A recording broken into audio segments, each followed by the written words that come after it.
जब ये Donald Trump की तरफ से बोला गया था कि एक हफ्ते में कोई भी अटैक नहीं किया जाएगा, तो फिर क्या ऐसी वजह रही कि ईरान पर पूरी रात अमेरिका ने बम बरसाए हैं, रेलवे पुल पर मिसाइलें दागी हैं, बहरीन में सीज जो सायरन है वो बजने लगे हैं, और क्या माइंड गेम डोनाल्ड ट्रंप ने अब खेल दिया है। फिर से ताबड़तोड़ एक्शन ईरान के ऊपर शुरू हो गया है। नमस्कार, आप देख रहे हैं न्यूज़ 18, मैं हूं आपके साथ श्रुति श्रीवास्तव। अमेरिका और ईरान के बीच सीज़फायर अब पूरी तरह से टूट चुका है। स्ट्रेट ऑफ हॉर्मुज में जहाज़ों पर हमलों के बाद अमेरिका ने दक्षिणी ईरान में 80 से ज़्यादा सैन्य ठिकानों पर प्रिसीजन स्ट्राइक की है। राष्ट्रपति ट्रंप ने साफ कहा है कि सीज़फायर ओवर है। इस बीच ट्रंप ने यह दावा भी किया कि वह ईरान का नंबर 1 टारगेट है। जी हां, अमेरिका ईरान के बीच सीज़फायर की डोर आखिरकार टूट ही गई। स्ट्रेट ऑफ हॉर्मुज में कमर्शियल जहाज़ों पर हमलों के बाद अमेरिका ने ईरान के खिलाफ एक बार फिर सैन्य कार्रवाई तेज कर दी है। राष्ट्रपति डोनाल्ड ट्रंप ने साफ शब्दों में कहा कि अमेरिका ईरान के बीच सीज़फायर अब खत्म हो चुका है। साथ ही उन्होंने चेतावनी दी कि अगर ईरान ने अंतर्राष्ट्रीय शिपिंग को निशाना बनाना जारी रखा तो अमेरिकी जवाब पहले से कहीं ज्यादा सख्त होगा। वहीं अमेरिकी अधिकारी के मुताबिक बुधवार गुरुवार को यानी कि 8 से 9 जुलाई के बीच कि रात भर चली नई कार्रवाई में अमेरिकी नौसेना और जमीनी बलों ने मिलकर दक्षिणी ईरान में हमले किए हैं। इस दरमियान मिसाइल सिस्टम, ड्रोन ठिकानों और स्ट्रेट ऑफ हॉर्मुज के आसपास मौजूद उन सैन्य ठिकानों को निशाना बनाया जिन्होंने अमेरिकी सेना और अंतर्राष्ट्रीय समुद्री व्यापार के लिए खतरा माना गया है। अधिकारी ने कहा है कि हालात अभी भी बेहद डायनेमिक हैं और आगे भी सैन्य कार्रवाई की संभावना बनी है। वहीं अमेरिकी सेंट्रल कमांड यानी कि सेंटकॉम ने पुष्टि भी की है कि उसने अतिरिक्त स्ट्राइक शुरू कर दी है। उनका मकसद स्ट्रेट ऑफ हॉर्मुज में नौवहन की आज़ादी को खतरा पहुंचाने की ईरान की क्षमता को और कमज़ोर करना है। यह दुनिया के सबसे व्यस्त तेल शिपिंग मार्गों में से एक माना जाता है। अब सवाल ये कि आखिरकार सीज़फायर टूट कैसे गया। ताज़ा घटनाक्रम की शुरुआत तब हुई जब 6 से 7 जुलाई के आसपास ईरान ने स्ट्रेट ऑफ हॉर्मुज में कम से कम 3 कमर्शियल जहाज़ों और टैंकरों पर हमला किया। अमेरिका ने इसे सीज़फायर का सीधा उल्लंघन माना और इसके जवाब में 7 जुलाई को अमेरिकी सेंट्रल कमांड ने दक्षिणी ईरान में 80 से ज़्यादा सैन्य ठिकानों पर प्रिसीजन स्ट्राइक की। 8 जुलाई को भी हमलों का नया दौर चला और इन हमलों में air defence system, coastal radar, anti ship missile system, IRGC की फास्ट अटैक बोट्स और कमांड सेंटर जैसे सैन्य ठिकानों को निशाना बनाया गया। सवाल ये भी कि ईरान में कई जगह पर अब धमाकों की खबरें सामने आ रही हैं। ईरानी सरकारी मीडिया के मुताबिक अमेरिकी हमलों के बाद बंदर अब्बास, कोनारक और चाबहार समेत दक्षिणी तटीय इलाकों में कई धमाकों की आवाज़ें सुनी गई। अमेरिका का कहना है कि इन हमलों का उद्देश्य हॉर्मुज जलमरुमद में अंतर्राष्ट्रीय जहाज़ों की आवाजाही सुरक्षित रखना है और ईरान की सैन्य क्षमता को कमज़ोर करना है। अब क्या क्या 8 से लेकर 9 जुलाई के बीच में रात भर क्या घटनाक्रम चले वो आप अपडेट समझ लीजिए। ईरान के दिवंगत सर्वोच्च नेता अली खामनेई की अंतिम यात्रा के तहत इराक के पवित्र शहर करबला में बड़ी संख्या में लोग श्रद्धांजलि देने पहुंचे।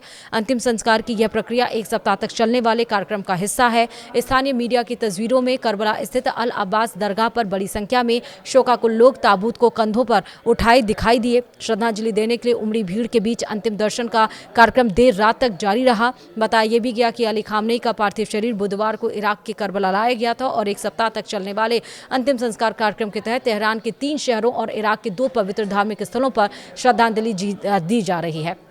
इसके बाद गुरुवार को यानी कि 9 जुलाई को उन्होंने उनके गृहनगर मशहद में सुपुर्द खाक किया जाएगा। उसके बाद अपडेट ये भी है कि ईरान की संसद के अध्यक्ष मोहम्मद बागेर कालिबाफ ने अमेरिका को कड़ी चेतावनी देते हुए कहा कि अब धमकाने और वादा खिलाफी की कीमत चुकानी पड़ेगी। उन्होंने साफ कहा कि यदि अमेरिका का हमला करेगा तो उसे जवाब भी मिलेगा। कालिबाफ ने सोशल मीडिया प्लेटफॉर्म एक्स पर लिखा, स्पष्ट सुन लीजिए, अगर हमला करेंगे तो जवाबी हमला भी झेलना होगा। उन्होंने ये भी कहा कि अब अमेरिका की धमकियों और समझौतों को तोड़ने की नीति बिना परिणाम के नहीं रहेगी। उसके बाद से अमेरिका ईरान तनाव के बीच बहरीन, कुवैत और कतर में सुरक्षा अलर्ट जारी किया गया है। कतर ने बाद में खतरा टलने की घोषणा की थी, जबकि कुवैत ने मिसाइल और ड्रोन खतरों को इंटरसेप्ट करने की पुष्टि की। बहरीन में भी एहतियात के तौर पर चेतावनी जारी की गई। कतर में जारी अलर्ट के दरमियान लोगों से घरों के भीतर रहने, कांच की खिड़कियों से दूर रहने और अगली सूचना तक बाहर नहीं निकलने को कहा गया था। कुछ समय बाद अधिकारियों ने दूसरा संदेश जारी कर बताया कि तत्काल खतरा टल गया है और लोग सामान्य गतिविधियां फिर से शुरू कर सकते हैं। उसके बाद ईरान की संसद की राष्ट्रीय सुरक्षा समिति के प्रवक्ता इब्राहिम रेजाई ने अमेरिका को कड़ी चेतावनी देते हुए कहा कि जारी हमलों का जवाब दिया किया जाएगा। उन्होंने ये भी कहा कि ईरानी जनता अमेरिका से डरना नहीं जानती। इब्राहिम रिजाई ने सोशल मीडिया प्लेटफॉर्म एक्स पर लिखा कि ईरान के सर्वोच्च नेता के देशवासियों को अमेरिका से न डर का संदेश दिया है। उन्होंने ये भी कहा कि ईरान मौजूदा हालातों में यानी कि हमलों का जवाब देगा। रिजाई ने अपने संदेश में अमेरिका को चेतावनी देते हुए लिखा, ईरानियों के करारे थप्पड़ का इंतजार करो। वहीं अमेरिकी विपक्षी दल डेमोक्रेट की सीनेटर एलिजाबेथ वॉरेन ने ईरान के साथ जारी सैन्य संघर्ष को लेकर राष्ट्रपति डोनाल्ड ट्रंप की आलोचना की। उन्होंने कहा कि कांग्रेस को ट्रंप को यह युद्ध आगे बढ़ाने की अनुमति नहीं देनी चाहिए। एलिजाबेथ वॉरेन ने सोशल मीडिया प्लेटफॉर्म एक्स पर लिखा, डोनाल्ड ट्रंप के ईरान युद्ध की कीमत अमेरिकी लोगों को चुकानी पड़ी है। इस संघर्ष में अमेरिकी जाने गई और दुनिया भर में पेट्रोल और रोजमर्रा की जरूरतों की कीमतें बढ़ी हैं। उन्होंने भी कहा कि कांग्रेस पहले ही इस युद्ध के खिलाफ मतदान कर चुकी है और अब उसे ट्रंप को बिना अनुमति ईरान के खिलाफ सैन्य कार्रवाई जारी रखने की इजाजत नहीं देनी चाहिए। गौरतलब है कि पिछले महीने अमेरिकी कांग्रेस के दोनों सदनों ने द्विदलीय समर्थन से वॉर पावर्स रिजोल्यूशन पारित किया था, जिसमें राष्ट्रपति को कांग्रेस की स्पष्ट मंजूरी के बिना ईरान के खिलाफ सैन्य कार्रवाई रोकने का निर्देश दिया गया था। वहीं नाटो शिखर सम्मेलन के दरमियान राष्ट्रपति डोनाल्ड ट्रंप ने दावा किया कि ईरान उन्हें निशाना बना सकता है। उन्होंने ये भी कहा कि उनके कई नेता अब नहीं रहे हैं, कुछ और नेता भी शायद ना रहे, मैं भी जा सकता हूं क्योंकि मैं उनका नंबर 1 टारगेट हूं। वे ऐसे ही हैं, वे पिछले 47 साल से ऐसा करते आए हैं। ट्रंप ने यह भी कहा कि ईरान का पुराना नेतृत्व ज्यादा आक्रामक था, जबकि मौजूदा नेतृत्व पहले के मुकाबले अधिक व्यवहारिक नजर आता है। वहीं अपडेट यह भी है कि ईरान और अमेरिका के बीच बढ़ते तनाव के बीच बहरीन, कतर और कुवैत में सुरक्षा अलर्ट बढ़ा दिया गया। बहरीन में सायरन बज गए। कतर ने लोगों से घरों में रहने को कहा, जबकि कुवैत की एयर डिफेंस प्रणाली मिसाइल और ड्रोन खतरों को इंटरसेप्ट कर रही है। वहीं बहरीन के गृह मंत्रालय ने बताया कि चेतावनी सायरन सक्रिय कर दिए गए हैं। मंत्रालय ने नागरिकों और देश में रह रहे लोगों से शांत रहने, नजदीकी सुरक्षित स्थान पर जाने और केवल आधिकारिक माध्यमों से जारी निर्देशों का पालन करने की अपील की है। उधर कतर की गृह मंत्रालय ने कहा कि सुरक्षा खतरे का स्तर बढ़ गया है। मंत्रालय ने सभी लोगों से अपने घरों और सुरक्षित स्थानों पर रहने और सुरक्षा एजेंसियों के निर्देशों का पालन करने को भी कहा। वहीं कुवैत की सशस्त्र नेताओं के जनरल स्टाफ ने बताया कि देश की एयर डिफेंस प्रणाली इस समय दुश्मन की ओर से आए मिसाइल और ड्रोन खतरों का मुकाबला कर रही है। सेना ने कहा कि यदि लोगों का धमाकों की आवाजें सुनाई दें तो घबराने की जरूरत नहीं है, क्योंकि ये एयर डिफेंस द्वारा दुश्मन के लक्ष्यों को हवा में इंटरसेप्ट करने की कार्रवाई का हिस्सा है।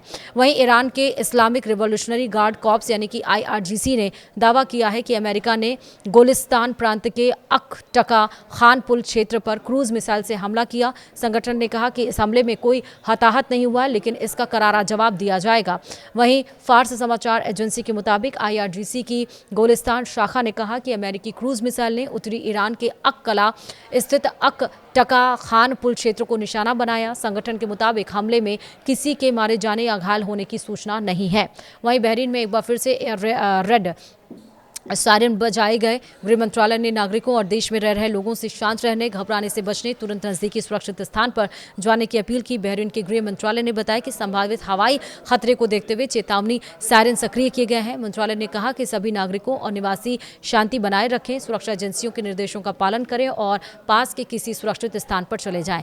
वहीं अमेरिकी राष्ट्रपति डोनाल्ड ट्रंप ने ईरान को कड़ी चेतावनी देते हुए कहा कि अमेरिका पर हर हमले का 20 गुना जवाब दिया जाएगा। उन्होंने ये भी दावा किया कि अमेरिका सैन्य मोर्चों पर पहले ही जीत हासिल कर चुकी है, लेकिन ईरान पर भरोसा करना मुश्किल है। एयरफोर्स 1 में पत्रकारों से बातचीत के दरमियान ट्रंप ने कहा कि ईरान के पास अब बहुत कम विकल्प बचे हैं और वह समझौता करना चाहता है। हालांकि उन्होंने ये भी कहा कि उन्हें नहीं पता कि ईरान किसी समझौते का सम्मान करेगा या नहीं। जब ट्रंप से पूछा गया कि यदि ईरान समझौता चाहता है तो वह वाणिज्यिक जहाजों पर हमले क्यों कर रहा है, तो उन्होंने कहा वे कुछ हद तक नियंत्रण से बाहर है, लेकिन फिर भी समझौता करना चाहते हैं। ट्रंप ने चेतावनी देते हुए कहा कि हमें उन्हें बहुत जोरदार जवाब दिया है, अब हर बार वे हम पर हमला करेंगे तो हम 20 गुना ताकत से जवाब देंगे। वहीं ईरान के सरकारी टीवी चैनल IRIB ने दावा किया है कि अमेरिकी सेना ने गिलिस्तान प्रांत में अक्काला शहर के बाहर स्थित एक रेलवे पुल पर हवाई हमला भी किया। रिपोर्ट के मुताबिक इस हमले में 7 प्रोजेक्टाइल दागे गए हैं, जिनमें से 2 रेलवे ट्रैक पर आकर फटे। IRB के अनुसार हमला स्थानीय समानुसार रात करीब 1:30 पर यानी कि 1:30 बजे देकेह खान रेलवे पुल पर हुआ। रिपोर्ट में भी कहा गया कि कुल 7 दुश्मन प्रोजेक्टाइल दागे गए हैं, जिनमें से 2 के रेलवे लाइन पर विस्फोट होने से पुल और ट्रैक को नुकसान पहुंचा है। वहीं ईरान ने अमेरिका के ताज़ा हवाई हमलों के खिलाफ संयुक्त राष्ट्र का दरवाजा खटखटाया है। ईरान ने संयुक्त राष्ट्र सुरक्षा परिषद के अध्यक्ष और महासचिव को अलग अलग पत्र भेजकर अमेरिकी कार्रवाई को अपनी संप्रभुता और अंतर्राष्ट्रीय कानून का उल्लंघन बताया है। संयुक्त राष्ट्र में ईरान के स्थायी प्रतिनिधि अमीर सईद इरावानी ने कहा कि अमेरिका ने एक बार फिर से ईरान की संप्रभुता और क्षेत्रीय अखंडता पर व्यापक सैन्य हमले किए हैं। उनके मुताबिक यह कार्रवाई संयुक्त राष्ट्र चार्टर और अमेरिका की अंतर्राष्ट्रीय जिम्मेदारियों का स्पष्ट उल्लंघन है।